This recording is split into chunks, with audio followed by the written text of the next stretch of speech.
And welcome back, everyone. Welcome back to another day, another edition, another week of World Team League WTL 2024 Summer Contest Round 10, day number 3. I'm, of course, OFFSYDE VIP, and we just wrapped up with Sparkling Tuna Cup, but we are halfway through the night. We wrapped up our first broadcast. Now we're here. We're live with our second broadcast as well. We're here with OFFSYDE Esports versus Berserker eSports. Let's go.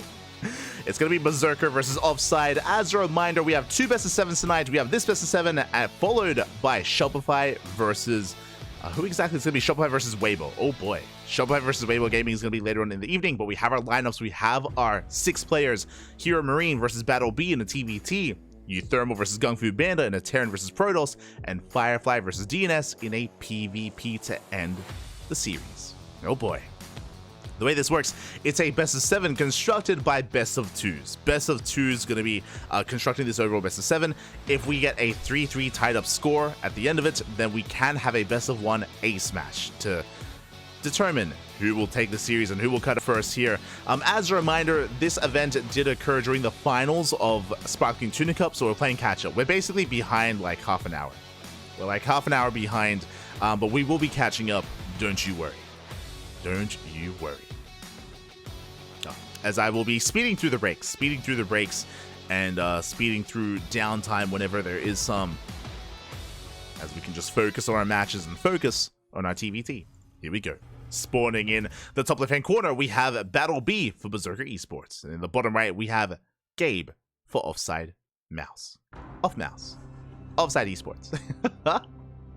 But a shout out to our lovely sponsors for WTL. Shout out to BuBu, Doyu, AutoFool, and SC Boy. Big shout out to our sponsors. So now we are going to be settling into our Terran versus Terran. No Zerg players for this best of 7 initially. Again, it's uThermal, HeRoMaRinE, and Firefly up against DNS, GunGFuBanDa, and BattleB. So no Zerg players getting involved here, but we will have some Zerg representation in the next best of 7. Don't you worry. In the next series. So plenty to come around. So now we're going to be opening up. It is going to be a double gas opener out of BattleB. You can see there on the map. Meanwhile, it's going to be a Rax Expand out of HeRoMaRinE, as HeRoMaRinE is going for a single gas opener. So basically, Gabe is going more economically, going to be going for a more economic opener. Meanwhile, BattleB is opening up more aggressively with a faster factory. Oh boy. So we do have a divergence in the builds. And we'll see if BattleB can take it to HeRoMaRinE. Again, HeRoMaRinE, Big Gabe, he is one of the best Terrans in Europe. He is top 3, if not top 2 Terran in Europa. BattleB is still rising through the ranks, more in the middle of the pack amongst the European Terran players. And we'll see if he can take it to his countrymen. To his idol, if you will. As of for now, we are going for that CC on location. We did mention that, again, HeRoMaRinE is going for a faster expansion. BattleB should not be going for a 1-base all-in. I mean, technically, there are 1-base all-in builds, but this is just going to be a later expansion out of BattleB. You can see there, CC is now on the way for the Red Terran player. For those that are curious how this works, maybe if you're tuning in for the first time, we are casting from a clean feed. Sometimes the clean feed is a little bit dirty, but for the most part, you know, we're casting from a feed provided by the organizers of the event, so I'm not in the game and I'm not observing. We're not observing. Shout out to Moku. Moku is the observer. He's a Chinese Zerg player, so he's going to be observing for us. And likewise, SC Boy are handling the production. You know, they handle the assets, the overlays, the intro to WTL, which we do appreciate. It's an amazing intro. It's hype back here. Yeah, they bring it all together, and they provide us the feed. As for now, we do see BattleB getting, with that faster factory, going for initially Hellions, followed by Cyclone, to have our Starport on the way. Bearing in mind that the Starport is faster for BattleB. I mean, everything, all the tech is slightly faster for the Red Terran player. Is going for the medevac, going for some drop play. So BattleB is going to be embracing drop play. Meanwhile, HeRoMaRinE is going to be the defender initially. Getting into a Cyclone production. Cyclone is going to be ideal here to deal with any early game aggression. Very safe play out of Gabe. And we'll see what BattleB is able to accomplish with this move out. See what he can accomplish with this push. As there we go, you can see on the map that the medevac is moving out across the map. It's a bit of everything. We have 2 Reapers, a Hellion, and a Cyclone. We have potential to get some worker damage, to get some SCV kills. Maybe even catch some stray units. do have that potential.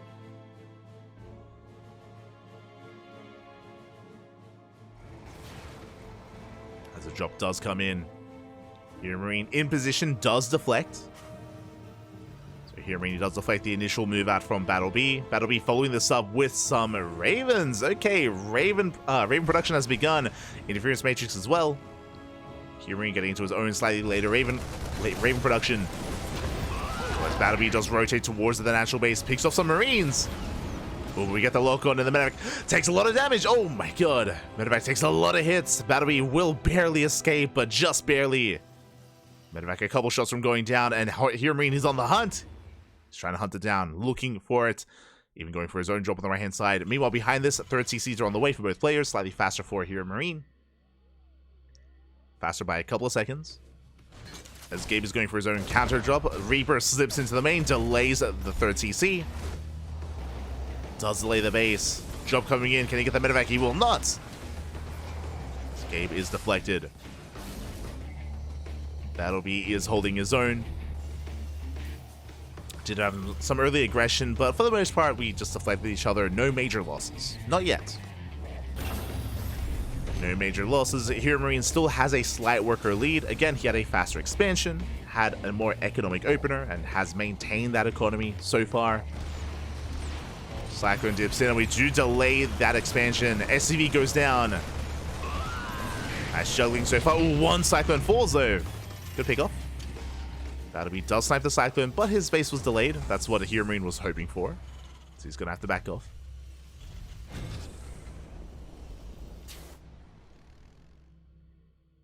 Is playing with fire here with that Cyclone. It's so low, so close to going down. Oh my god. So he barely get the hell out of there. Gabe does pull away. Back at home, has been building up his own tank Raven count.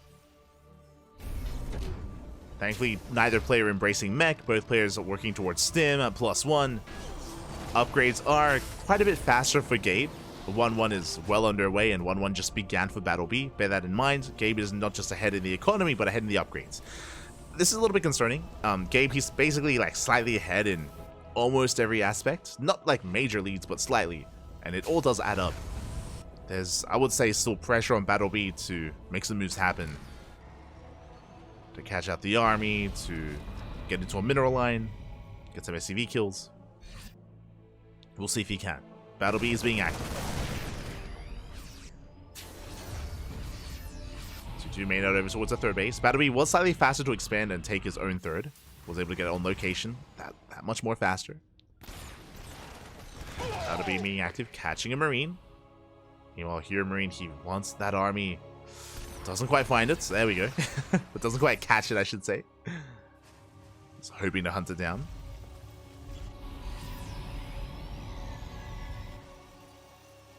From here, we do move out. And pushing into tank lines is not the easiest thing to do, but with the help of the Ravens, we can disable those tanks. We can break through this defensive line. 3 tanks are spread out for BattleB.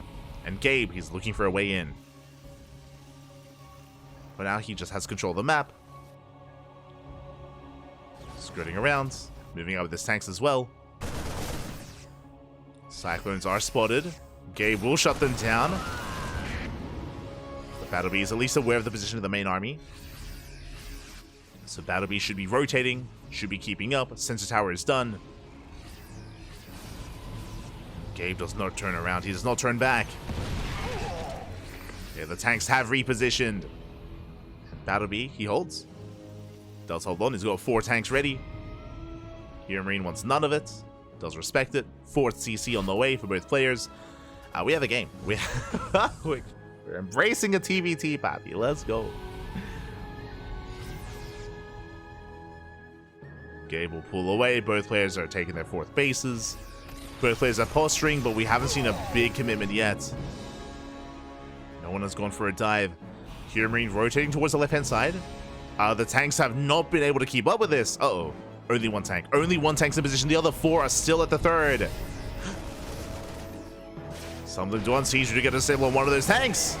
We get 1 disable. We go for the anti-armor missile as well. Another disable.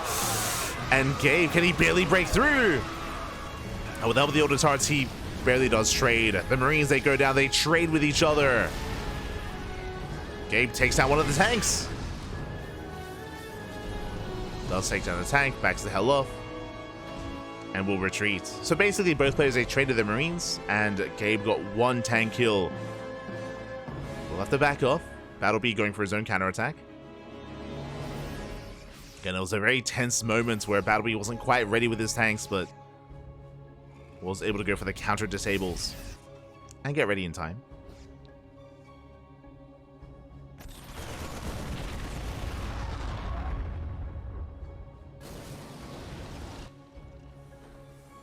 We can see here HeRoMaRinE reinforcing, looking to push in once again. Pushing into tank range, and can he break through? Looks like he can get on top of these tanks. But at the same time, going to be leading out some of his own. He gets 2 tanks, he loses 1. He does maintain this position. HeRoMaRinE taking the slightly better trade. And so quick to unsiege, so quick to push forward. Yeah, takes down another straight tank. Tank goes down on the right-hand side. The third base is exposed. Boys are being pulled. Auto turrets are thrown down to help buffer for these tanks. And HeRoMaRinE with these reinforcements, he's getting on top of the main army. He's breaking through. 2-2 finishing up just in the middle of this fight as well. And Gabe, he barely holds his own. Takes down the Marines, takes down the tanks. Again, those 2-2 upgrades are kicking in. And they're just not ready for BattleB. This timing was brutal, and HeRoMaRinE looks like he has broken BattleB. And the Red Terran player hasn't broken. We're getting on top of the base. We're getting on top of the CC. It was close, though. It was a very close engagement, very close fight. BattleB almost held. But very quickly, things escalated out of control. That's a kill on the CC. 23 SCVs as well. 23 workers go down. Gabe pushing forward, gaining ground. Doesn't have any Ravens can disable. But has done so much. And now BattleB, he's up against the wall. Pushing on forward, auto turret's going to be thrown down, but we just have an overwhelming force of Terran. GG gets called, and HeRoMaRinE will take game number 1. GG. GG, well played. Gabe will take a lead. What I will say, though, about that game is that it was pretty back and forth. Like, it was pretty close and pretty neck and neck for a while there. Gabe was just able to find one opening where he did just force himself through up the ramp in towards the third base. Unfortunately, BattleB was unable to prepare in time, was unable to reposition his tanks and protect his third base. There was a bit of a vulnerability there, and Gabe, he abused that vulnerability as quickly as possible. He was so quick to do that, so quick to punish BattleB.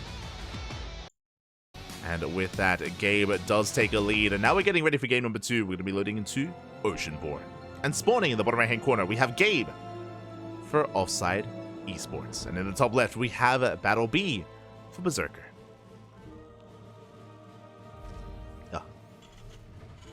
Are going to be getting into game 2. And again, I hope BattleB isn't too upset about that previous game. He was able to hold his own for a long time there. Was able to keep up with Gabe. Mentioned before, there were slight advantages that Gabe had, true. That eventually did snowball into the win, but I want to believe that BattleB can fight back.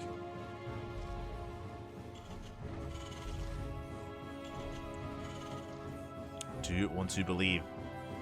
As once again, we see Gabe opening up with a Rax Expand. Oh, no, my apologies. I spoke too soon. Double gas. Okay. So, last game, if you remember, BattleB opened up double gas into a faster factory, into a faster drop across the map. And he's opening up double gas for a second time. And this time, so is Gabe.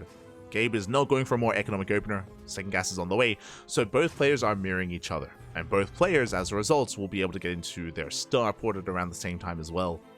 And get into their drop play. But we have options. I mean, we could open up Reactored Reaper Hellion. We could open up Double Cyclone Drop. We have options with how we want to approach this.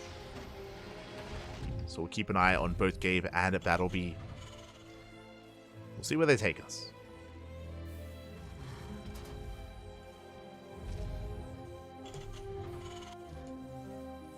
Where will they take us?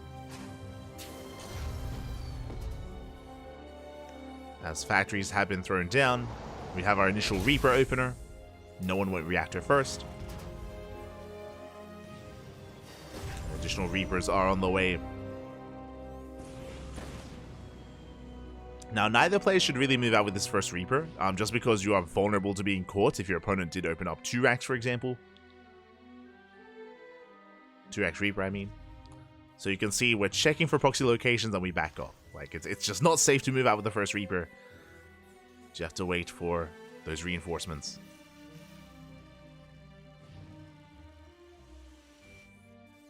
You have to hold on. Behind this, we're getting to our Cyclone production. Interesting that HeRoMaRiNE's going for the Cyclone and going for a slightly later starport. Meanwhile, BattleB going for Hellion and a slightly faster starport instead. So we do have a deviation here.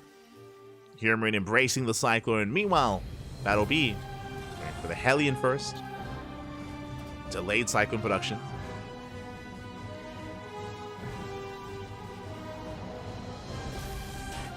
And we'll see how these move-outs do clash, as medevac should soon be on the way.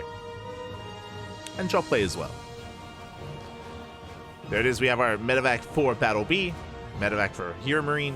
Now, things can get a little bit awkward if the medevacs miss each other. Like, things can get real weird if if like BattleB moves towards the south and HeRoMaRiNE moves towards the north, and then they miss each other, and then they drop into the mineral lines, and then workers start going, and then chaos ensues. So we'll see. We'll see if they can keep up, if they even run into each other as well. As here we go, BattleB is going for his drop. Likewise, so is Gabe. They both head in similar directions, which means we'll see who reacts in time, who will drop their Cyclones and respond. We boost in, we drop. BattleB is a little bit faster there on the draw, but the double Cyclone does overwhelm the ground army. Yeah, Gabe takes the better trade, maintains his army, takes some hits on the medevac. Medevac will escape, trading the Cyclones 1-to-1. And we'll still have 1 Cyclone left. Gabe will chase BattleB down. And Gabe has momentum, going to be rallying across the map with the Reapers. Hot pickup. Gabe does back off. Tracking BattleB out into the open. Reapers likewise, they dip in. But the last BattleB is not too far away. We'll be able to respond. Going for SCV kills, we're going to get 1 SCV. Oh, not even. Medevac's in position, we do repair. HeRoMaRiNE gets no damage, he gets a full scout. It does confirm the 1-1-1, does confirm the upgrades, of course, as both players are working towards Ravens and Disables. And both players throw down their 3rd CCs. Ooh, okay, so a bit of a tense early game, but after all said and done, Gabe does slightly trade better, but we have similar economies. Don't really lose any workers, both players are expanding, and both players are working towards the mid game. We're calming things down, getting into a 3-base setup. Let's go.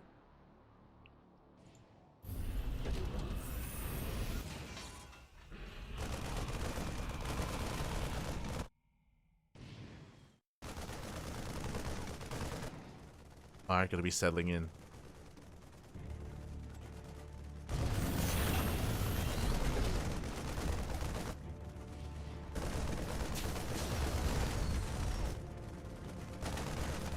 From here, we can just build up towards our additional Raxes. Raxes are on the way. NG base as well for those upgrades. BattleB has a slight lead when it comes to those upgrades, as the E-bays are already almost halfway done. There's something to bear in mind. We did take note that HeRoMaRiNE, with his +2 timing the last game, was able to just snowball into a win. But I mean, even without that upgrade, he was still breaking through nonetheless. But it is something to bear in mind. Both players embracing Biotank. Thankfully, no one's like going for mech. No one is going into a 2-base all-in. We're just settling into a more back and forth mid-game here into 3-base economy.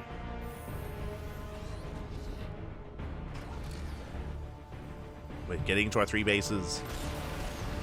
HeRoMaRiNE going for the drop into the main. Gets an SCV. Gets an SCV, getting a 2nd SCV as well. Not bad. Disrupting the production. This drop is getting a bit out of hand here. 3 workers, and we delay 2 of those Raxes.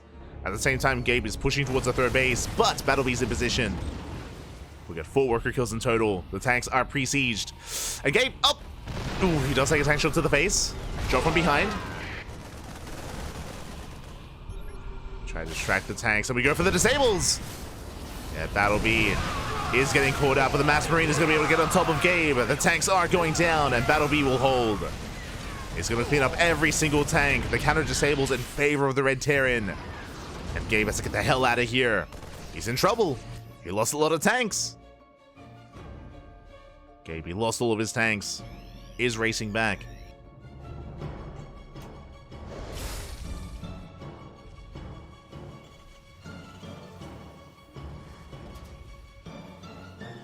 At the same time, we do have HeRoMaRinE going for a drop, trying to find some counter damage here.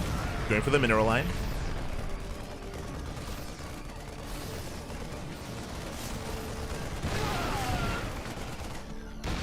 Doesn't get 2 ICVs. That's okay. Gabe getting whatever value he can get.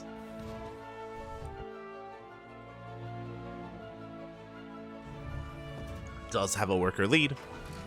But BattleB has a massive supply lead as he's going for a triple drop towards the main base. Vikings are in position, so BattleB has to be careful. Calm down.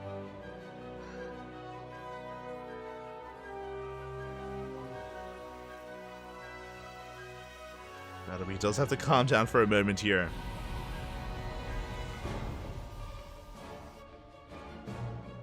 As Gabe is settling in. So again, even though Gabe is down in the army supply, he's able to at least hold on to his 3 bases. He's hunkering down, he's turtling up essentially. BattleB has map control, but hasn't been able to achieve too much with it. Not yet. Oh, we have a stuck tank. Oh, okay. No! Step tank, what are you doing? He's stuck, man. He's stuck. BattleB, you're gonna have to break him out.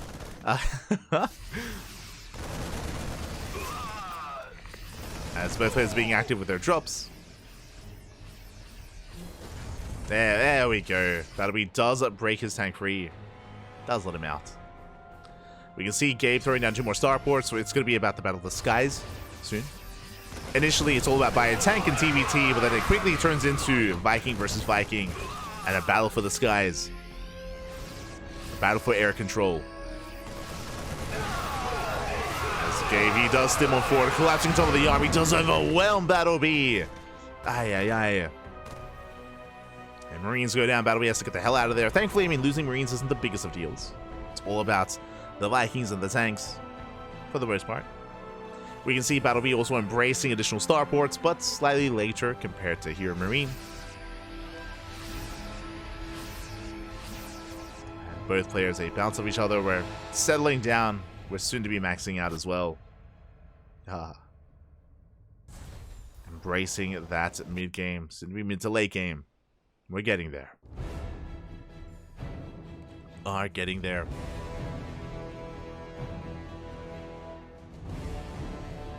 Raven production has begun for Big Gabe. It's one of those things where even though Gabe is down in tanks, I mean, with extra Ravens, with air control, doesn't matter. You can have double the tank count and it will not matter. As Vikings, they can just zone you away. Ravens as well. Can take advantage of a player even if they have a higher tank count. Gabe catching out some Marines. That'll be building up. Prioritizing Viking production. With players getting to their Vikings.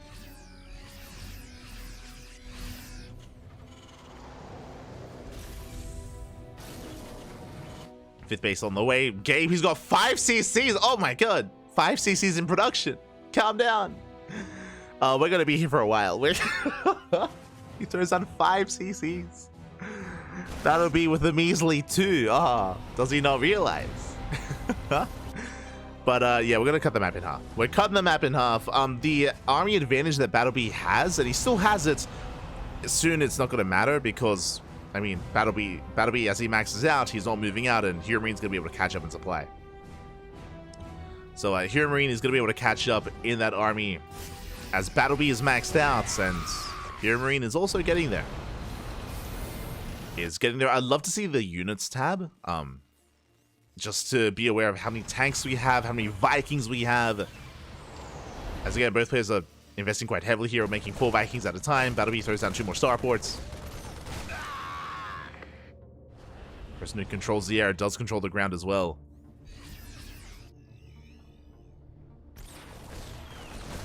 Looks like BattleB has a slight Viking lead, but I know he's down in Ravens. He's got 3 Ravens with his main army. Yeah, Gabe has 4. So we have an extra Raven. There's more potential here with our spells, auto turrets, anti-arm missile. Stables as well. Oh no, we have a 4th Raven. Okay. Do you have a 4th then? So never mind. 4v4. Both players are maxed. They're going to be posturing, maneuvering around each other.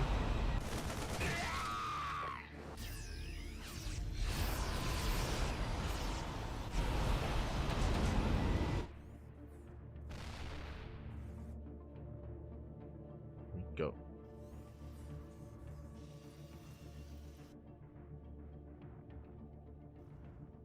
So we are going to be building up.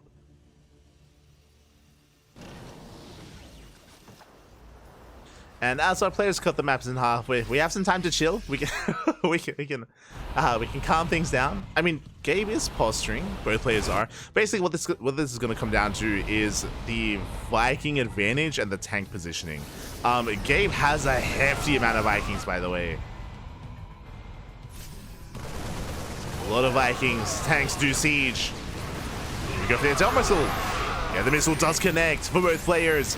Vikings do clash. No auto turrets. Going for the disables though.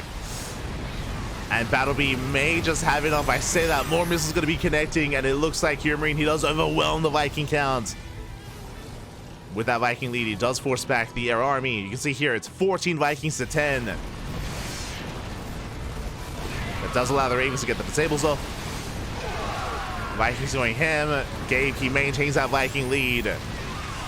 And reinforcements have arrived, and Gabe, he shuts down the Vikings. He has control of the air, forces everything back. Now here come the Ravens. Here come the tanks as well. Yeah, the sables are going up. You can see the ground army for BattleB start to crumble. As we gain more ground, Vikings land as well.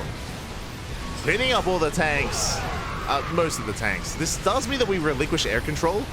Now BattleB has the air dominance.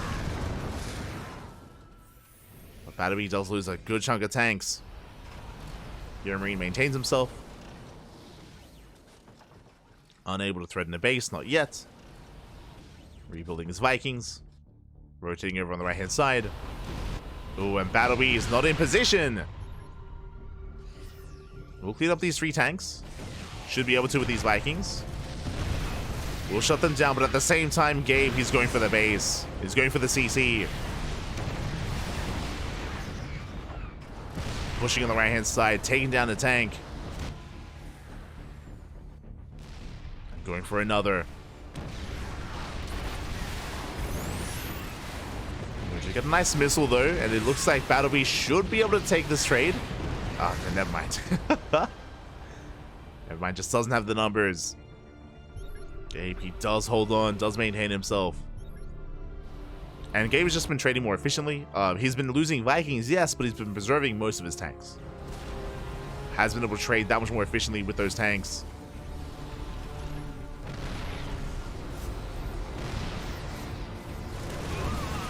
Rotating over towards the left, getting on top of the high ground. Marines coming in to reinforce. HeRoMaRinE actually going back into mass Marine production. And it makes sense. As the tank count gets lower, that means Marines have more viability here, have more flexibility even, to get under these armies. BattleB going for a big counterattack. Takes down the tower. Gets a CC. Not bad. Orbital goes down. Gabe racing back home.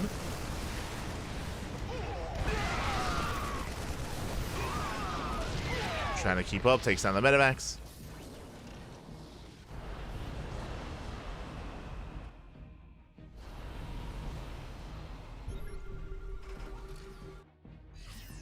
Let's take down the Medivacs, and we do see Gabe now rotating towards the left-hand side. He already took down one base, and now he's going for another. He's going for another. The momentum is on his side. Another orbital is going to fall. Dealing a missile on Gabe. Tanky reset though for BattleB. And again, I'm pretty sure Gabe still maintains that Viking lead. So with more Vikings in a mirror matchup like this, yeah, it's 15 Vikings to 11. So HeRoMaRinE, that's why he's been able to dominate all these fights time and time again. Disabling the tanks, pushing forward, getting his own within range, sniping more tanks. It's just a slow, meticulous crawl here. As the Vikings zone away the air army, that means that the Ravens have more control, and that allows the tanks to gain ground. And BattleB's up against the wall. Slowly but surely, he is falling apart. I should say that Gabe is pulling him apart. Picking away at these tanks time and time again.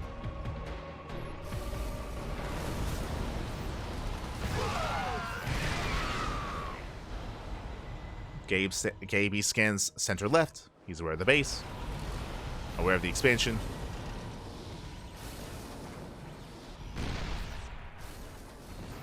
BattleB trying to creep out of it, trying to creep up on him. And to engage. Missiles do connect. Once again, BattleB being bullied back. Upgrades are even, for those that are curious. Upgrades are even between our two players. But we have 3-3 on the way for Gabe. 3-3 not begun for BattleB. And Gabe, he takes down that center base. Now he can back off, he can rotate, go for another expansion. And it's been a slow kill here of BattleB, where he's just running out of bases, running out of economy. BattleB is on 1.5 bases, essentially. No planetary, so we can stim in and take this base down. Yeah, we get into the mineral line. SCVs are falling, the base as well. But HeRoMaRinE, he can afford this loss. He can afford to lose this base. As HeRoMaRinE is going for the final mining base of BattleB. Make his way over. He will pull back. BattleB keeps up. Oh no, never mind. We commit. Never mind. We are pushing in. Nice disables. We do catch out some of these tanks. Ravens, they tank some of those shots. Those hearts are thrown down. I mean, BattleB, he does take the better fights. Takes down the Vikings, takes down the tanks on the high ground. Ooh, Gabe does overextend. This was not the fight he was looking for. His reinforcements were delayed. Was that 23 Vikings? Jesus. Oh my god. Marines, they can't really touch the planetary. Planetary does hold its own. Nice movement here out of BattleB. Does kite back. Snipes more of those Vikings. You can see Gabe reinforcing with mainly Marine Viking.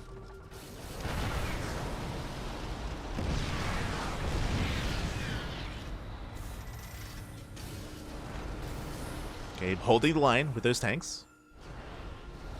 Yeah, Gabe, his Viking count's actually a little bit lower because of all these Ravens. And Marine reinforcements. Is pushing in. Pulling back the army. Disables most of the tanks. They do on siege in time. But Gabe, he breaks out. He does break out. Sims on forward. Yeah, shuts down those tanks and he's moving out towards that planetary. And now BattleB is in trouble. He's in a lot of trouble here. Marines, they try to come in for a flank. Oh god, they run into the tanks. Ay, ay, ay. They run headfirst into the tanks. Not like this. Okay, cutting off reinforcements. It's gonna bleed out some Vikings. Missiles do connect. Okay, bleeding out some of those Ravens, but still plenty of energy. And the tanks are getting ever closer towards the planetary of BattleB. Big tank shot's going to be going off on that planetary. Vikings do trade. It looks like BattleB should win the fight when it comes to the Vikings. But what about the tanks? What about the ground army? As BattleB, he is now within range.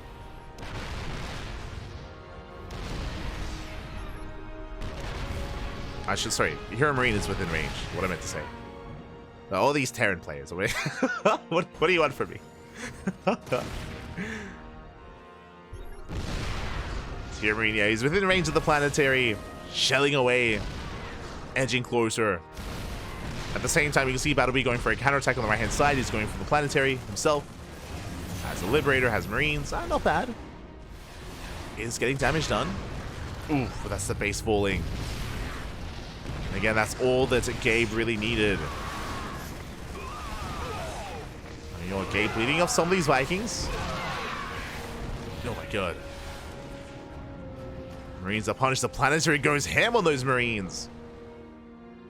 And it looks like BattleB is being cleaned up. Gabe can now resume mining. Still has a healthy economy. Meanwhile, SCVs are going down. They were cleaned up there by the tanks. And BattleB, now he's down in economy. He's down in army. He's sending it right down mid. He's going for the planetary. He wants to bring the space down at least. And it looks like he should get it. Repairs are coming in, but it's not going to be enough. The base goes down. But HeRoMaRinE, he still has mining going on towards the left-hand side of the map. And he's quick to replace this CC as well. That is the natural being floated and lifted over. You can see Gabe is up in tanks, up in Vikings, up in Ravens. BattleB, he needs like a bit of a miracle here to try to catch Gabe off guard, catch him out of position. Maybe catch a couple of tanks here and there, a couple of Vikings here and there. That is his best chance. As we might just base trade at this point. Yeah, we're going to trade a base for a base. BattleB gives up on that orbital, and he's going for the planetary. The problem is that we have left tanks to defend, and turrets as well. That's disables.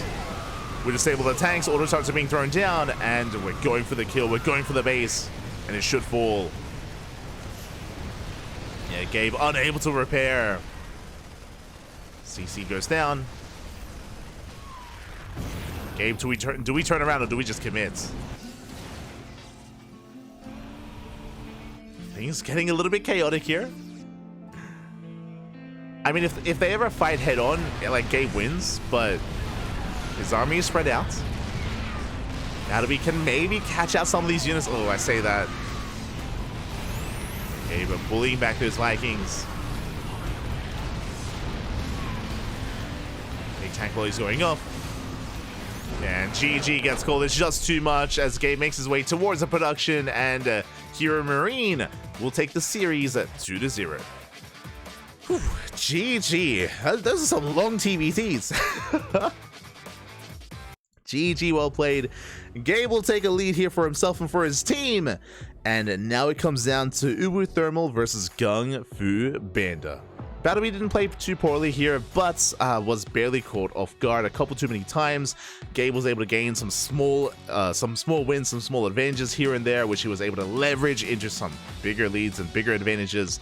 Was able to maintain an economic lead, as a result, army lead as well, and bully BattleB back. BattleB, he had his own moments, and he was able to snipe some bases, that is true, but he was never able to really contest against the main army of Gabe. And with that, would you have a lead for OFFSYDE Esports? Now we're getting ready for uThermal versus GunGFuBanDa. We are getting ready. Here we go. We have a TVP on Alkione. Here we go. In the top right hand corner, we have uThermal for OFFSYDE Esports. And in the bottom left, we have GunGFuBanDa for Berserker. Whew, here we go. We can calm things down, Bobby. We can calm things down.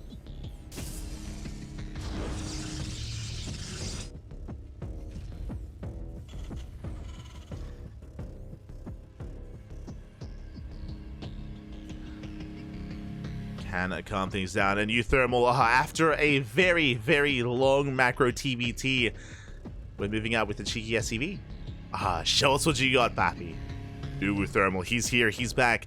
For those that are curious, we don't have cams for these two players this time. It looks like this was submitted via replays. It looks like either uThermal or GunGFuBanDa was not available, so replays were submitted instead. That is why we don't have any webcams on at the moment. And uThermal is going for the eBay block. Let's go. It's going to be the eBay block here from uThermal. delaying that expansion. And ideally forcing the unnatural natural, but GunGFuBanDa, he will stand strong. I may have to pull the boys here. Zelda's on the way. Nice progression so far on the eBay. Oh, as the SCV is one shot away from going down. Once again, just barely getting a little bit more progression on that eBay. Oh my god! Oh, get away! The SCV will get out, and that is a massive delay in the expansion. And GunGFuBanDa, he refuses to expand elsewhere. That is going to be a big delay. Back at home, uThermal able to expand. Going for the CC on the high ground. Settling into a standard game. With a nice lead. Basically, GunGFuBanDa, he's going to be stuck on one base until we can force a cancel. And it's going to take some time. It's going to take some time here. As the Zealot is swiping away. Stalkers in production being promoted as we speak. uThermal has arrived with that initial Reaper. There's a cancel on the eBay. Finally, GunGFuBanDa can expand. But a very late expansion from the Protoss. Very late base. Oh, I should update the title.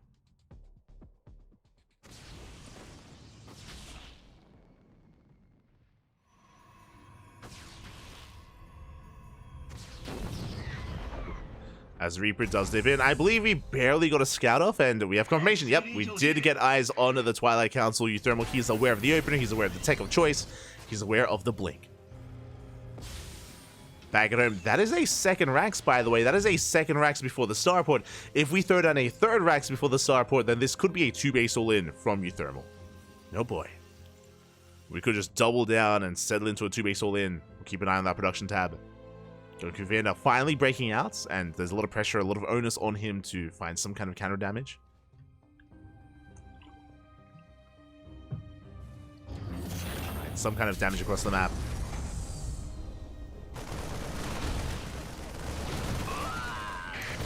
As the Stalkers, they get a couple of hits in, picking away at the Marines. The lockout is real, though. We shut down one of the Stalkers, second Stalker as well, and there's oh my god! uThermal, calm down. Mark, he takes down the Stalkers and the Zelt. He maintains his own Cyclone. He shuts down the aggression, and uThermal maintains his economic lead. He's on 2 orbitals. He can mule to his heart's content, settling into a Marauder production, tanks as well. We are settling in, and uThermal looking quite comfortable. A little bit supply blocked, which is it's fine. Supply block isn't helping, but outside of that, we can settle in. Meanwhile, GunGFuBanDa, I believe, just working with 2 gateways, just 2 gate blink for now. Waiting to see if we throw down additional gateways or if we expand. GunGFuBanDa, what's it gonna be? Do we take the 3rd base? Or do we throw down more gateways?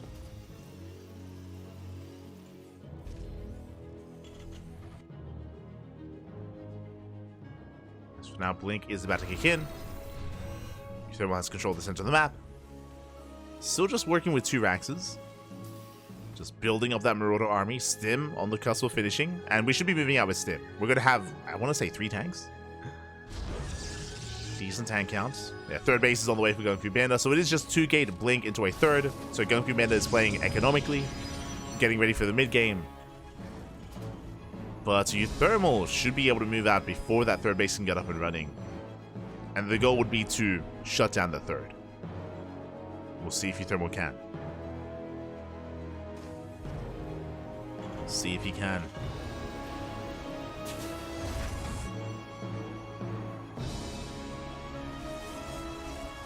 So there we go. uThermal goes for the Unsiege. Scans looking for the Observer.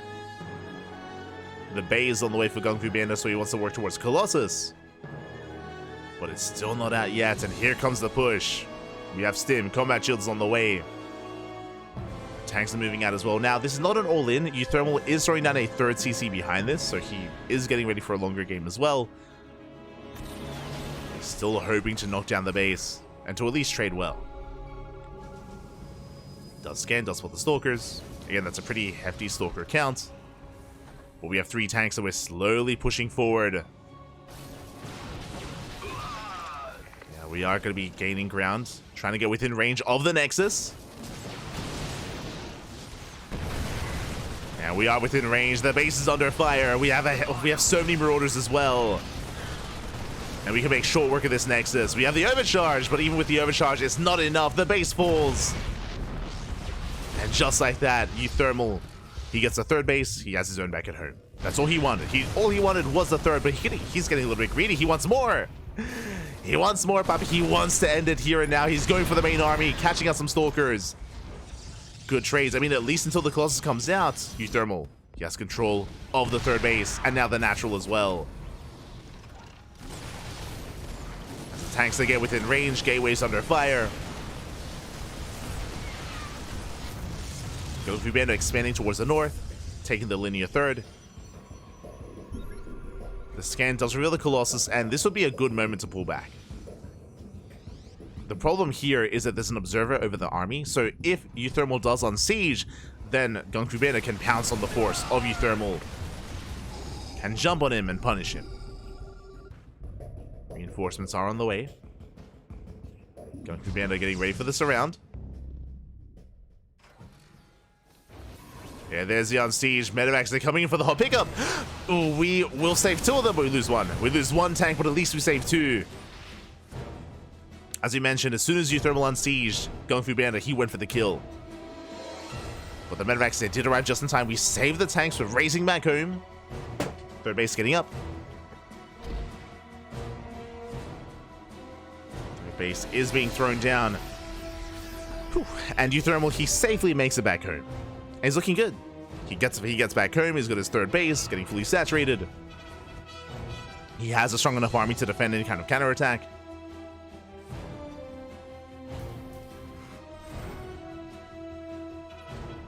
uThermal is now working towards a bit of a 1-1 timing. He's got 1-1 on the horizon, concussive shell as well. We'll see if uThermal moves out once again, or if he just chills and waits for Vikings and Ghosts and 2-2. I mean, there's not much pressure on uThermal, right? He already killed the third. That was ideal. He got the third base. He was able to pick off Stalkers. He got what he wanted. Meanwhile, GunGFuBanDa building up. uThermal, he scans. He confirms the new third base location. He's aware. Colossus are building up. Temple Archives, it's going to be for Archons, potentially Storm as well.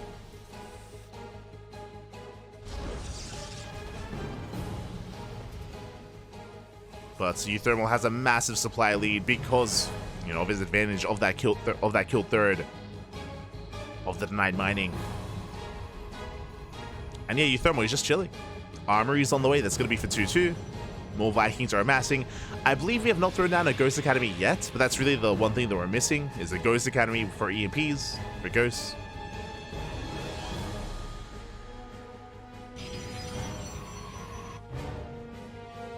We're not there yet. And there it is. Ghost Academy is now on the way. And we should be moving out with, like, our first 3 or 4 Ghosts. Hopefully we don't move out before that. Like, EMP is such a massive upgrade and such a massive asset to the Terran army. So we do want to make use of that as best we can. Thermal does go for the unsiege. The Observer does spot this move out. And uThermal is about to max out. He is pushing out. Now bear in mind he does not have ghosts and does not have EMPs. But he's maxed. He has a massive army, and that's a lot of Marauders. Who needs to strip away shields when you don't even die? When you have this amount of Marauders? We have as many Marauders as there are Marines, which is crazy. Like, this is such a beefy army. It's so thick. Let's go. Vikings, they lead the charge. They snipe the first Colossus. Oh, barely don't. Colossus does live. But the tanks, they're getting within range. Zealots, they come in from behind. They try to flank the army. Good positioning with the Archons. Zealots are going to melt, but they trade with the first tank, but one tank does survive. Colossus goes down. There's 2 left. And uThermal can still keep pushing. Still has a massive army. He's got to back off for now. Reinforcing with more Vikings, more Marines. He can start Ghost production. He has the Ghost Academy. Just saying. Yeah, there it is. The first Ghost is on the way. And even though uThermal didn't break GunGFuBanDa, he traded well. He cleaned up all the Zealots, he got a Colossus, took down some Stalkers, and there's one Colossus left that's barely standing. He's on the red HP. So that was still a successful trade for uThermal. And from here, he can just back up, he can build up and get ready for the next wave. And uThermal is already maxed out. He's already at 200 supply. Again, uThermal, he's been in the driver's seat almost this entire game. And GunGFuBanDa, he's been struggling to kind of dance to the beat of uThermal's drum. And here we go, uThermal moving out once again. Now he's waiting for those ghosts, but he does have them now. They're with the main army. They lead the charge. So you go for the blink. EMP does connect. Does land with the Stalkers. Overcharge is popped. It's going to be able to regenerate those shields. This is a choke point. It is a little bit brutal for uThermal trying to force his way in. Specifically in this location. Pushing into a concave. But he does wait out the overcharge. Overcharge runs out. And uThermal, how do we approach this? There is a disruptor. There is a Nova available. Nova goes up. Up! Ooh, big connection. Not a bad connection here for GunGFuBanDa, but we break through nonetheless. It was only one disruptor, only one Nova, which means the base is going to go down. We knock down the fourth. The mineral line as well does not escape. Unfortunately, only one disruptor. We have more disruptors on the way. As disruptor count gets higher, that does allow GunGFuBanDa to trade a little bit more efficiently, but he still lost the base. Zealot Rumbai does get across the map though. We get 8 SCVs. Not bad. SCVs are going down. uThermal, he races back home. And this does give GunGFuBanDa some breathing room. Likewise, moving out across the map, is re-expanding, taking the triangular third as his fourth. Expanding on the right-hand side. And GunGFuBanDa, he now has map control, but I don't think he should be pushing in. Like, GunGFuBanDa doesn't really have much of an army.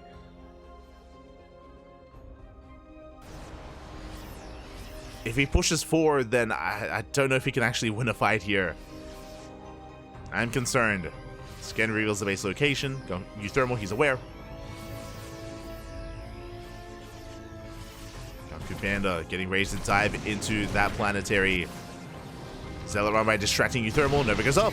Takes down a tank. Good pick up. Good start. And then GunGFuBanDa retreats. I appreciate this. Again, I don't think it was the correct call to stick around, so thankfully he gets a Nova off, gets a tank, then retreats. Gets the hell out of there. Building up more disruptors. We're now to 4 disruptors. That's a lot of Novas. If uThermal does not split well, then GunGFuBanDa can take a fight. But we are heavily reliant on those Purification Novas. Likewise on the Archon zoning away the Vikings to protect that Colossus. As there's only one Colossus left. uThermal pushing his way forward. Both players are now maxed out. They are maxed. Pushing on forward, getting on top of the Nexus. Oh, GunGFuBanDa a bit out of position. The base taking a lot of damage already. And Novas go up. We get a good connection. We take down the Ghost, we take down some Marauders. Another Nova will connect as well. The Novas are good, but it looks like we overwhelm the ground army. Vikings, they land. The Colossus goes down. Only disruptors left. GG gets called, and uThermal will take game number 1. Whew. GG. GG, well played. A very strong game there out of uThermal. Outside of taking some Novas to the face, he had some very nice play, very safe play as well. Was able to move out, shut down the base initially, shut down the third, and just, yeah, maintain control of the economy of GunGFuBanDa. GunGFuBanDa never able to really get things going, and now we're getting ready for game 2. In the top left corner, we have uThermal for Offside, and in the bottom right, we have GunGFuBanDa for Berserker. Whew. Here we go. We are going to be settling in. Again, uThermal with his initial build was able to snipe the third. That's all he needed. He was able to get even more than that, trading well with the Stalkers. And he was just able to max out and just keep the pressure up, keep the pressure going. Even with some of those Novas connecting, it was just not enough to overcome the deficit that GunGFuBanDa had. So GG, well played. Well played here by Mark. And we'll see if he can continue his streak here. Once again, moving out with the SCV. Skirting around the edge of the map. And what is our plan? What are we going for this time? SCV does avoid the main scatting pattern. The main scatting path. And it looks like once again he's going for the eBay block. This time we do have SimCity on the low ground, but the SCV is soon to arrive. eBay's on the way. The probe is much faster to scout, much faster to check. And GunGFuBanDa, he pulls extra boys. Yeah, this time he will not be done dirty. If you remember, we delayed the expansion for so long in Game 1 because of this eBay block, but this time GunGFuBanDa, he's on top of it. Yeah, he gets a kill on the CC, on the SCV. Does get a kill, and will shut down this eBay much faster. So very nicely done.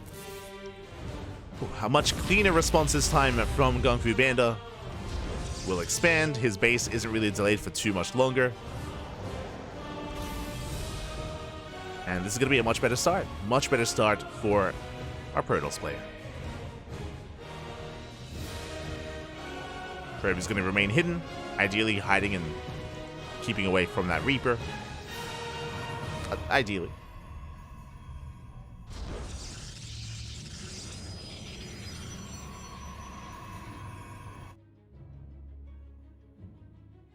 Oh, hold on, I saw some food.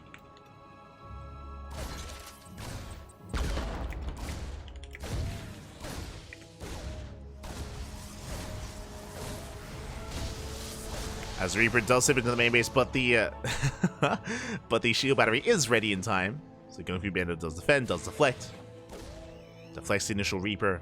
No tech of choice yet. But the Reaper is going to be shut down. Yeah, we're in position. We shut down the Reaper. GunGFuBanDa just needed that first game to kind of wake him up a little bit, and he's all over this here in Game 2. Is all over it.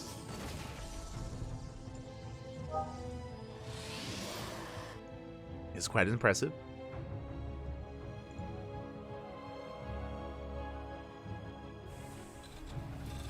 By CC on the way on the high ground. Fun fact, based on this setup, this is actually the same build that uThermal went for in Game 1. I'm referring to the CC on the high ground followed by the 2-1 setup, the 2 Raxes, 1 factory. We should be building up towards a bit of a tank push with Stim. But again, GunGFuBanDa, he's a little more in control this time.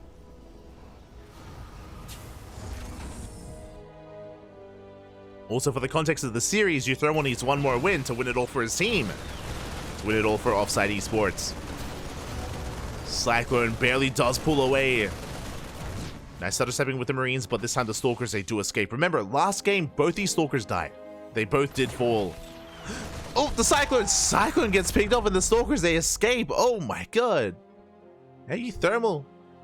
He's looking a little bit more rough around the edges here. I should say GunGFuBanDa is looking a lot more crisp this time in Game 2. He's angry, he's upset. Stalkers, they do rotate around. Army's out of position, we can go for the SCVs. Oh, don't quite commit. uThermal, risky move here by the Terran player, just sending everything across the map. GunGFuBanDa could have gotten some worker kills, but was a little bit afraid of where the army was. Wasn't too certain. And GunGFuBanDa does back off. Meanwhile, that is a 3rd Rax on the way for uThermal. Okay, this is a deviation. Fun fact, if you remember, uThermal only had a 2-1 setup and then went into a starport, into a 3rd CC. I believe uThermal, he delayed this 3rd Rax for a little bit longer. This time as we're rushing into it, it looks like this is the beginning of a 2-base all-in. What I'm referring to here is that I would not be surprised if uThermal pulls the boys with this push, just because this time the opener has been less successful, so this time he might be feeling pressured to commit that much more. We'll see. We'll keep an eye on uThermal. As Stim is going to finish. 3rd Rax finishing up as well. Hallucination does confirm. Does get eyes on that 3rd Rax.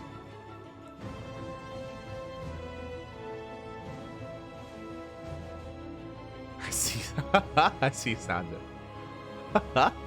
Shaking my head.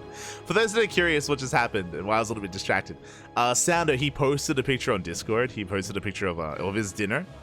He was making some meat, and I was jealous. And I said, Papi, feed me your meat. Or I want your meat, I think is what I said. I stand by that. Stand by it.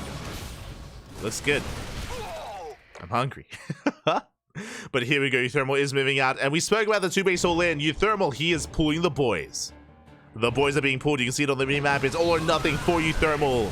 He's doubling down. GunGFuBanDa did take a third base, and so far he's doing well trading. He's picking away at the Marines, shaving them off one after the other. Every unit does count. The boys have arrived.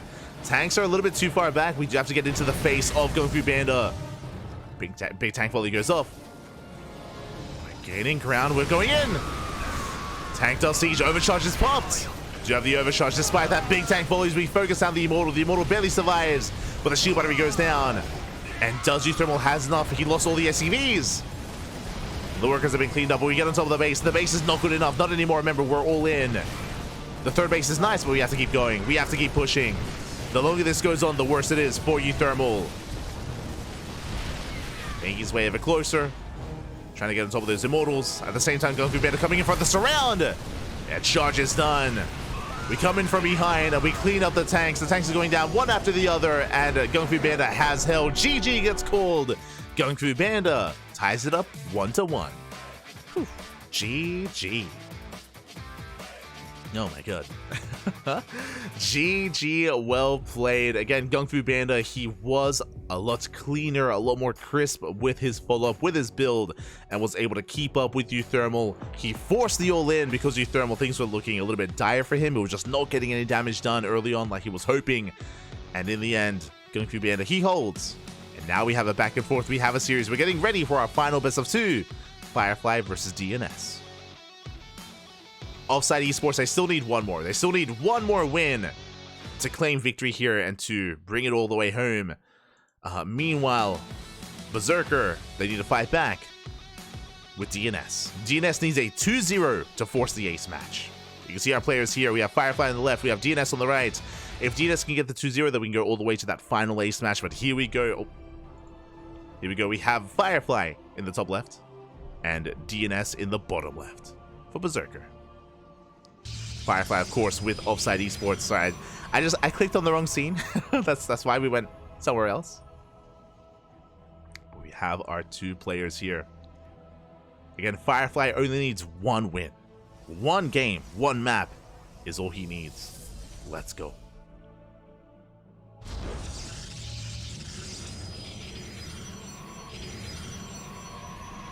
Let's go.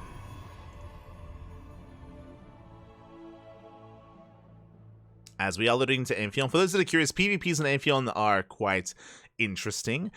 Gate expands are commonplace. The reasoning for this is because there's a ramp. There's a ramp coming into the natural. This is a unique feature, unique to Amphion, Post-Youth, and Site Delta. All 3 of those maps do have ramps coming into the natural, which means that we don't open up 2 gates. We have a gateway into a Cybercore, into Nexus. Our players could be a little bit greedier. You can see both DNS and Firefly, they skip their gases. They have skipped their second gases or delayed them. You can see DNS is taking his, Firefly gets to take his own, but we have the pylon block and Firefly is being punished. Firefly was hoping to throw down a Nexus a little bit earlier, but DNS was there, he was in position. And now we have to throw down the Cybercores, followed by the Stargates, followed by the Nexus. Regardless, economic openers by both players. We're getting there. Now, because it is quite common to go for Stargate follow-ups, this can lead into Phoenix Wars. The problem here, though, is that gases were delayed for both DNS and Firefly, so I'm not convinced that we're going to be throwing down the Stargate from the side of Firefly. I believe DNS will. DNS has the money for it. DNS has the gas. And what do we go for? DNS banking up those resources. There's the Stargate for Firefly. And DNS, there's the Stargate as well. Okay. So, because both players just opened Stargate, and both players will scout each other and confirm this, both players should open up Phoenix, not Oracle. Just because, again, they both see each other. If one player opens up Oracle, the other opens up Phoenix, the Phoenix player will win. So this is how Phoenix Wars begin. This is how they begin. Now, do we embrace the Phoenix Wars and commit and double down? Or do we try to deviate away and go into Blink Stalkers? We'll see. See if we commit or not. It is difficult. Oh, that's a kill. It's a kill on the pylon. Firefly a little bit late to cancel. There we go. Phoenix is on the way for Firefly. Nexus has been thrown down. Firefly, his base is being delayed by, I believe, a building placement there. Yeah, the Cybercore. Yeah, brutal. So both players are getting to their Phoenixes, and Firefly, he's forced to expand on the low ground. Firefly is forced to take the unnatural natural because of that Cybercore. Meanwhile, Adepts have arrived. Firefly trying to get on top of that pylon. Came to the production. Gets the first shot. Yeah, Firefly does get the first shot, but doesn't commit. He pulls away. Does pull away. Meanwhile, Adept shades into the main, getting 2 probe kills. Getting 3 probe kills. We're still getting damage. Show us the main. The main base. Get 3 worker kills and nice damage. This damage is dealt. Firefly takes a worker lead. But because of his base setup, he is a little bit more exposed. He is more spread thin.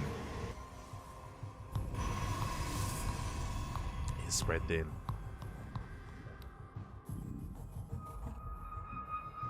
It's the tasty belly of a nurtured pig. Yes, Sounder, he was showing off his pork belly. Just pull the shirt up. Show the belly. Aye, aye, aye.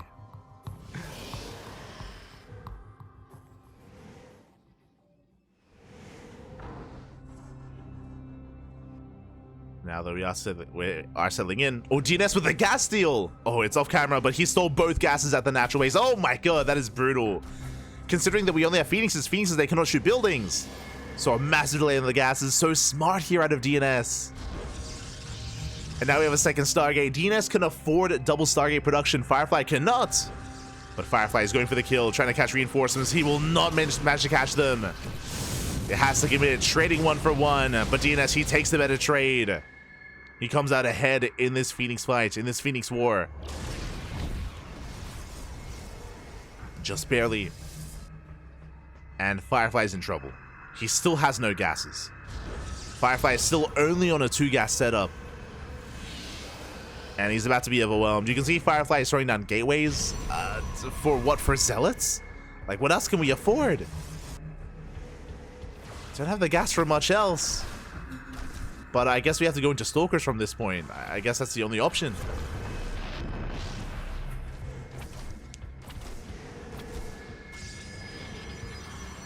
As Firefly, he is on the back foot. This is brutal. So Firefly, he cancels the gateways. He throws down a Stargate, but he's so far behind. In a mirror matchup like this, where both players are the same race, where both players have the same units and the same capabilities, he's just straight up behind. So Firefly, he's going to fall further and further behind when it comes to the Phoenix count, and DNS is about to overwhelm. He's about to snowball out of control. There he goes for the dive. No shield battery, no overcharge. And Firefly, he's going to be able to hold on with the help of the Sentry. Sentry does support. Let's go. DNS a little bit too trigger happy. I mean, honestly, there's no reason to push in right now. We just wait. We just wait for reinforcements. Wait to build up a slightly larger Phoenix count before committing. And we just wreak havoc in the main.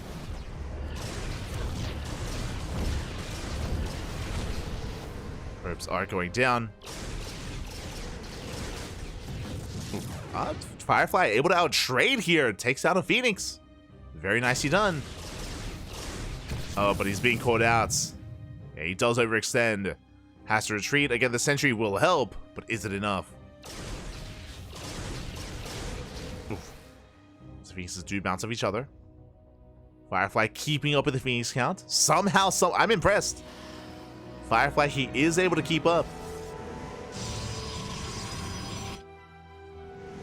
Now, ideally, Firefly, he wants to fight with his Sentry and with shield batteries. Shield batteries are on the way. The Phoenix count is even between DNS and Firefly, which is insane. I say that. DNS is slightly ahead. Slightly ahead of those Phoenixes. He's going to be stacking, going for the Sentry. Ooh, doesn't commit.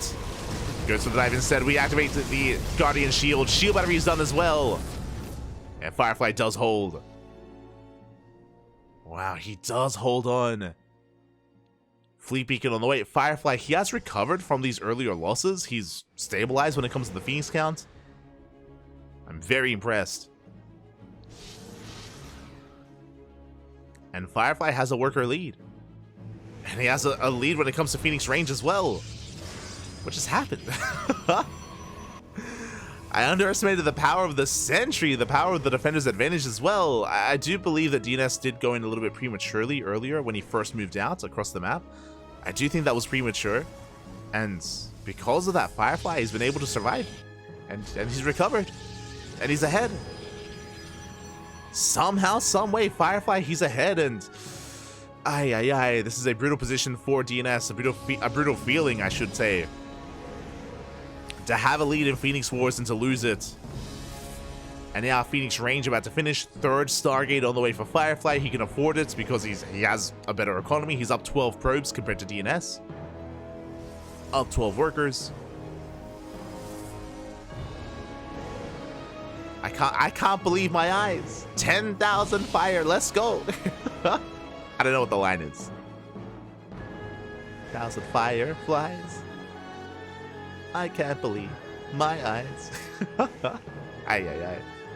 You know how it goes. Firefly is popping up. Mothership's on the way. Okay. Now, this is a really nice move here from DNS. The way that it works here is that the Mothership does add a big X factor here to the Phoenix Wars with Cloak. Basically, no Robo, no Observer, no Detection. This Cloak timing for DNS can allow him to win a fight even if he's down in Phoenixes. Overcharge is popped. Ooh, Firefly does stick around a little bit too long. Bleeds out Phoenixes. Yeah, 14 versus 14. But basically, the way this works is that if Firefly realizes what's going on, if he gets eyes on the Mothership, he needs an Oracle. We need an Oracle ASAP to get the Revelation, to get Detection. That is what we need. Otherwise, DNS can activate Cloak, and he can just bully back the army and take a really big fight, where the Phoenixes of Firefly cannot even touch the Phoenixes of DNS. Instead, they have to go for the Mothership, they take free damage, and then bam, you can just win the game then and there. Alright, this Cloak timing can be very brutal. Likewise, Firefly starts up as a Mothership, but alas, it's going to be a little bit later. +1 air attack is on the way. We have the Forge for, I imagine, shield upgrades. But DNS, he needs to move out immediately with this Mothership. And yeah, he's going. He's moving out across the map.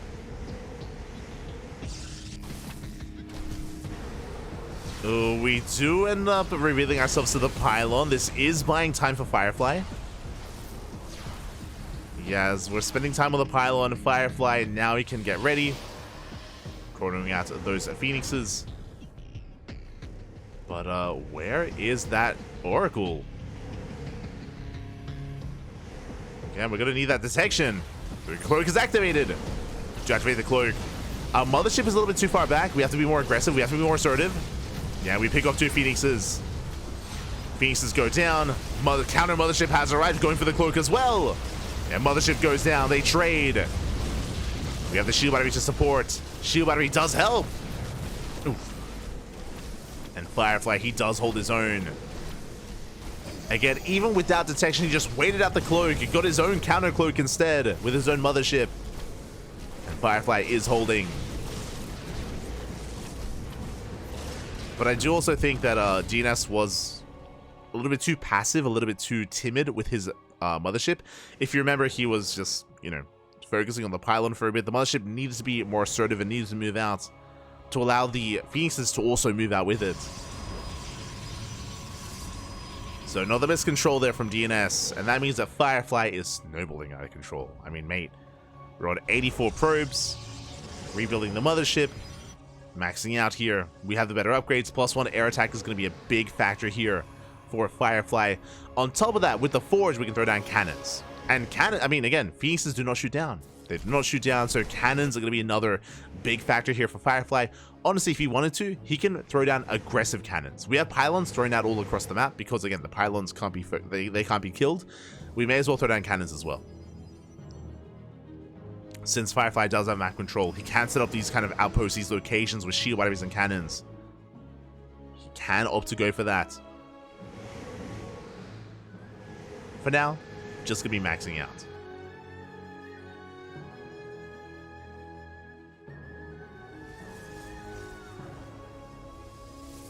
Is going to be maxing.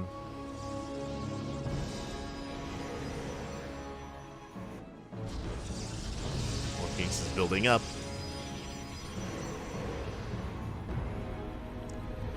We are building up. And we're just waiting for Firefly to pull the trigger here. From here, he could also start carrier production. That's also possible. Meanwhile, GNS, he wants to take a fight with his side defense, with his cannons and shield batteries. Firefly unable to find a way in. Does have that one sentry. And Cloak is activated. We go for the Mothership. Mothership goes down. We get extra shots off as well. Yeah, Firefly, he does take the fight. And he's going to shut this down. Oh my god, Cloak lasted for so long there. The overcharge helps, but it's not going to be enough. We have double the Phoenix count for Firefly. More than double. Yeah, just stacking those Phoenixes. Oh my god. And snowballing out of control. Zealous, they do waddle in as well. Getting into the mineral lines, probes are falling, and yeah, DNS is just being torn apart. GG gets called. Firefly with the comeback. Brings it home and takes the game and wins it all for OFFSYDE Esports. Oh, the clappers, papi. Ah. GG. GG, well played. Firefly doesn't take the game. DNS had a massive lead early on, but it slipped through his fingers. Again, he was a little bit too trigger happy early on. Likewise, did not make use of that Mothership the way he could have as well. And Firefly did recover. Not just recover, took a lead. And snowballed out of control. GG, well played. Firefly does win it here for OFFSYDE Esports, but we will still play out that final game. The final game will still be their only chance to bring it home. But alas, there will not be an ace match, and we're jumping into game 2, and spawning in the top left-hand corner, we have Firefly for OFFSYDE Esports. And at the bottom right, we have DNS for Berserker on Oceanborn. Let's go. Let us go.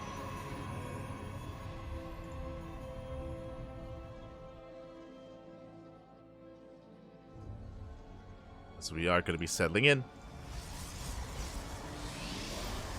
And we're going to be calming things down here.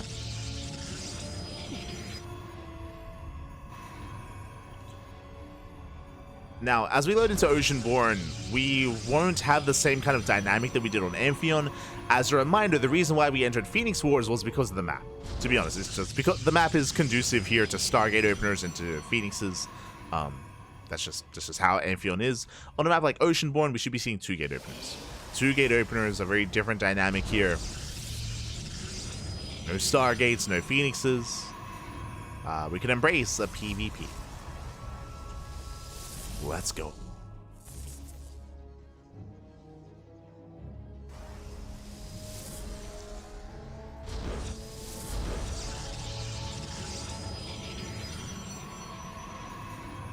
Oh, I just realized I did not change the title. My apologies. Did not change the title. But we are going to be settling in.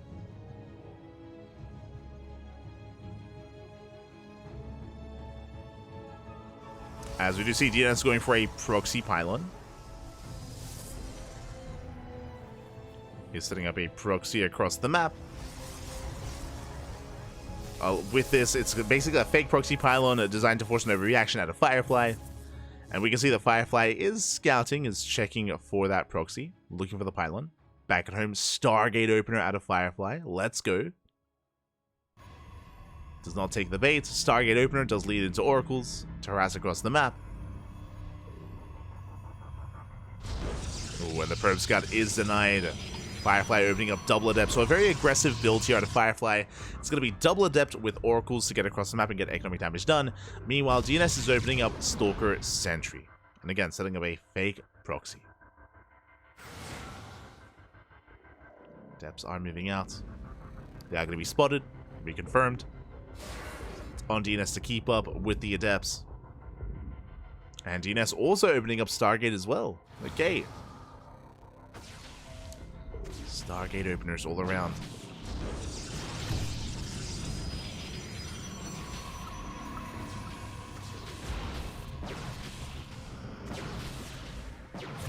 Well, Adepts, they do not make it into the main. Very clutch wall off there from DNS. Does hold the line. Likewise, Adepts threatening another shade.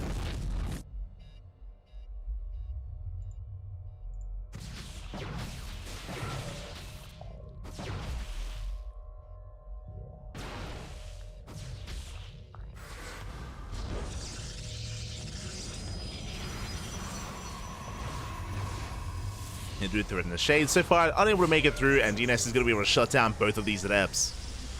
They won't get much done. They will be able to shade away at least. Oracle threatens a dive, but likewise Stalkers, they also keep up. They keep up with the Oracle, they keep up with the Adepts. No damage dealt so far. And this is a little bit worrisome for Firefly. With this initial opener, this initial build, like, it is designed to find some economic damage, and we have yet to do so. DNS opening up Phoenix, as Firefly is committing and going for a second Oracle. Oh boy, that is a little bit concerning. With the second Oracle on the way for Firefly, that's an even bigger commitment to harass and to get aggression, to get economic damage done. And with all these Phoenixes, it's going to be difficult to really make that happen. Not impossible, but difficult. Oh boy. As Phoenixes are building up. And they're hunting for those Oracles.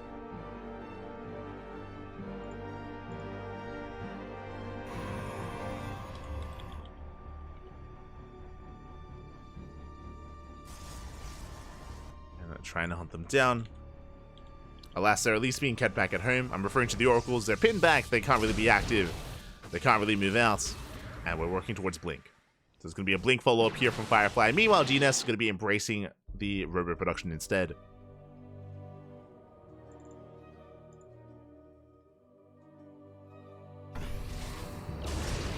He is going to be getting into that Robo play. And still making more Phoenixes. Interesting. I imagine Phoenix Immortal? Question mark? Like, we're not going to be keeping up or catching up with Blink. That's not going to happen. So it should be Immortals on the ground for DNS. So Firefly is moving out. Trying to catch out those Phoenixes. Immortal production has begun. But that's still the first Immortal on the way. DNS, can he hold on? Can he survive this push? Firefly does commit. He's going to lose all of his Oracles. Oracles are going down. We Blink on top of the main army. And does Firefly have enough? He does focus on the Stalkers, one after the other. 2 Stalkers left. We break through. Do barely break through, but alas, we have the Phoenixes. They can lift the Stalkers. And we have to give up on the third base. Yeah, the third base is vulnerable. But the Immortal has arrived just in time. This was a messy hold. This was a clutch hold here from DNS. He barely does survive. He saves the base. Immortal waddles in. And we will shut Firefly down. Yeah, that one Immortal breaking on through. You see as well, DNS does not overextend. Shuts down the Stalkers. And he holds. Whew. Does hold on.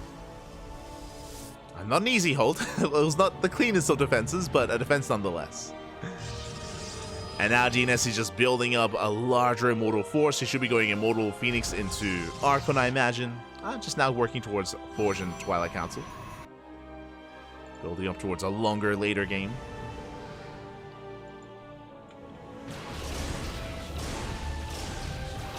Likewise, once again, we catch out more of these Phoenixes. Brutal pickups.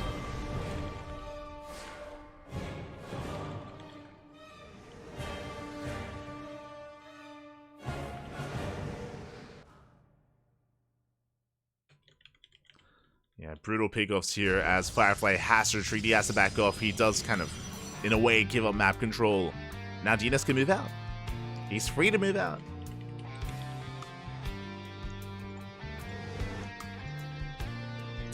He is free to do so, and with that move out, we can go for the Mineral Lines. Probes are going down. The shield battery does nothing against all of these Phoenixes. At the same time, it ups a shade into the third. Ooh, and probes are going down left and right. Ay, ay, ay. We're going to get 7 worker kills, and we're still not done. And nowhere close. Phoenixes are still wreaking havoc in the main base, and Firefly having a hard time keeping up, defending both against the Phoenixes and the Adepts.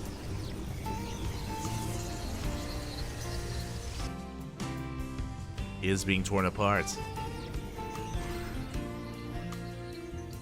Firefly trying to keep up, trying to catch out the Phoenixes, but alas, for the most part, they do escape. For the most part, oh my god, we get one. We get two. Not bad. We do punish the Phoenixes, left idle. Are left idle. Firefly once again moving out. I don't think you should push into this though. I mean, that's so many immortals. That's 3 immortals. Shield battery overcharge as well. I don't think we want to really tango with this kind of army. And Firefly does pull away. Does pull back.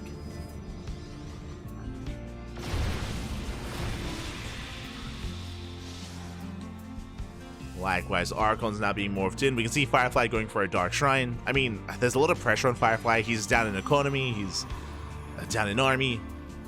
DTs, they can pop up. That potential. The army is spotted. You can see Firefly going for a Zealot run by on the right-hand side, but there's an Observer. Yeah, there's an Observer in position. DNS does defend. The Archons are out. If Archons on the right, Immortals on the left. We're ready for all things at Gateway. Phoenix is getting caught out a little bit though. Would you reset the Phoenix count?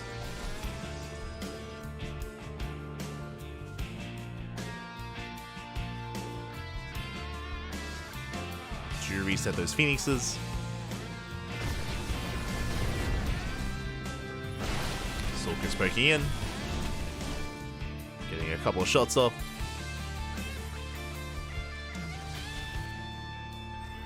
I mean, again, with Link, we can trade quite efficiently here, picking up a unit at a time here and there, but when it comes to the main engagement, that's what I'm worried about. That is where my concerns lie. As Firefly likewise needs to build up his own Archon army as well. Bleeding out a Stalker. DTs are waddling in, but we have the Observer! The Observer's in position. We catch out the Dark Templar. At the same time, Zealot does deny the 4th. DNS still contains the 3 bases. Is still being contained. 9 probes go down. Very nicely done. 9 probes for 2 DTs. At the same time, though, Zealot drop into the main. We do force a recall. Firefly defends. Nicely done. Does force back the War Prism. DNS going for his own Dark Shrine. And again, DNS is down a base. Does need another expansion. Now, what I will say, the supply does lie. Firefly, even though he has a 20 supply lead, a lot of that is in purely Zealots. Like, this army is not very high quality. It's large in number, but really in number only. Pushing into Archons is not an easy thing to do. As Archons, they melt Zealots. And that's a lot of Archons. We do distract the main army. Zealots, they do deny the 4th. I think that's a kill, not a cancel. 4th base goes down. This is a downside of DNS's army. DNS, he has a stronger army in a head-on fight, but it's very mobile. It's very immobile, and you can see that Firefly is making use of his mobility, denying the 4th over and over again. But eventually, DNS is going to move out, and that's what I'm worried about. When DNS decides to push, I mean, that's a bit of a death ball of an army. We can move, Papi. And here we go, DNS, he does break out, he is pushing. Zealots, they do catch some of the Archons, but the Prism is coming in to reinforce. And the Archons are saved. Zealots are forced back, and oh, so many Zealots are going down. This is what we spoke about. The supply is a bit inflated here for Firefly, as he's relying so heavily on purely Zealot. Firefly, he intentionally did not take extra gases, and here come the Archons! And we commit to the fight. Firefly gets us around, but the Zealots, they melt here against the Archons. Yeah, Zealots, they do go down now. It's purely Stalker, and we're getting on top of the army. The Immortals, they stand strong as well. Remember, there's still 4 Immortals here for DNS. He still has those Immortals. We juggle back the weakened Archons. They can regenerate their shields. And DNS, he can keep pushing, and he does take the fight. Has a massive supply lead.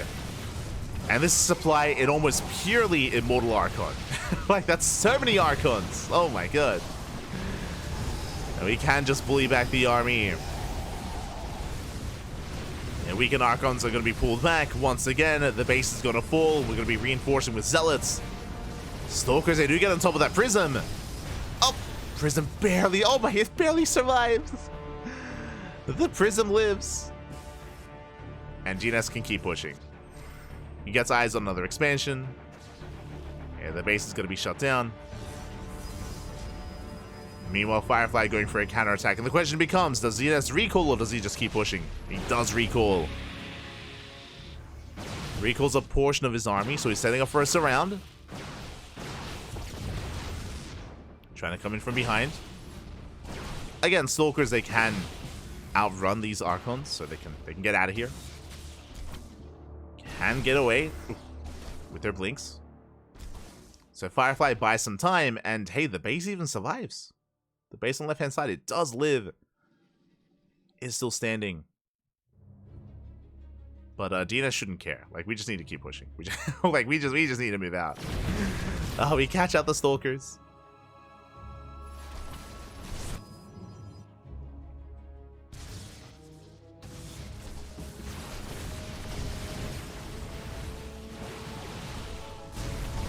As we do hit that third base. Probes are getting caught out. Oh, the Archon shots! We catch the probes. And probes are going down. Prism was rebuilt once again, will not be sniped. Oh, but is vulnerable. Regardless, the base is falling at the same time. Firefly getting across the map with Zealots, with DTs. Wreaking havoc.